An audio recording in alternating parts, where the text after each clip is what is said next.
Hello বন্ধুরা, কেমন আছো সবাই? আজ আমি চলে এসেছি আমার বাড়ির সংক্রান্তির পুজো নিয়ে। কার কার বাড়িতে সংক্রান্তির পুজো করাও প্রত্যেক সংক্রান্তিতে কমেন্টসে জানাতে কিন্তু ভুলো না। আর এই সংক্রান্তির পুজোটা প্রত্যেক সংক্রান্তিতেই আমার বাড়িতে কিন্তু পুজো হয়। তুলসী মন্দিরে হয় মা মনসার পুজো, মানে যে ঘরটা পাতা হয়েছে সেটা হচ্ছে মা মনসার পুজো। আর আমার বাড়িতে যেহেতু বাবা গোসাই আছে, তাই বাবা গোসাইয়েরও হয় প্রত্যেক সংক্রান্তিতে পুজোয়। আর এমনি তো এটা এখন হচ্ছে মা মনসার পুজো। তারপর দেখো আমি চলে এসেছি। আর পুজোটা করাই সাধারণত আমি প্রত্যেক সংক্রান্তিতে, যখন টাইম পাই না, যখন খুব ব্যস্ত থাকি।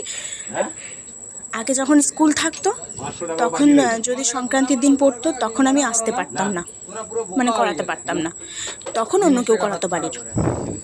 আর যখন আমি টাইম পাই তখন আমিই করাই পুজো। তো দেখতে পাচ্ছ এটা হচ্ছে আমাদের বাবা গোসাই মন্দির। তো ফার্স্টে চান করিয়ে নিল, ঠাকুরগুলোকে একটু জল দিয়ে দিল, তারপর ঘট পাল্টে নিল, তারপর আমার বাবা গোসাইকে পুজো দিচ্ছে।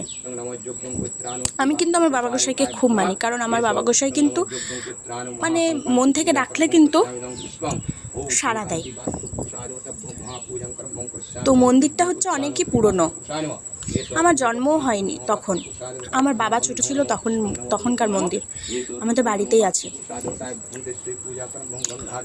তো দেখো পুজো হচ্ছে, আর খুব সুন্দর লাগে পুজোটা দেখতে। সব পুজো দেখতেই সুন্দর লাগে, কিন্তু এই পুজোটা দেখতে একটু বেশি সুন্দর লাগে।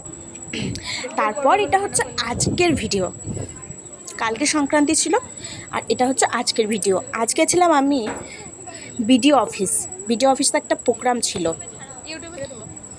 সরকার থেকে বিভিন্ন প্রোগ্রামগুলো হয় না, সেই প্রোগ্রাম। তো সেখানে আমাদের সব বান্ধবীগুলো এসেছিলাম, কিছু যোগ্যতা হচ্ছে মাধ্যমিক পাস, তো অনেকে এসেছিলো। তো এই ছিল ভিডিও। কেমন লাগলো অবশ্যই জানিও। যদি ভালো লেগে থাকে তাহলে like, comment, share and subscribe করে দিও। যারা ফেসবুক থেকে দেখছো তারা ফলো করে দিও। আবার আসবো একটা নতুন ভিডিও নিয়ে, ততক্ষণের জন্য ভালো থেকো, টাটা।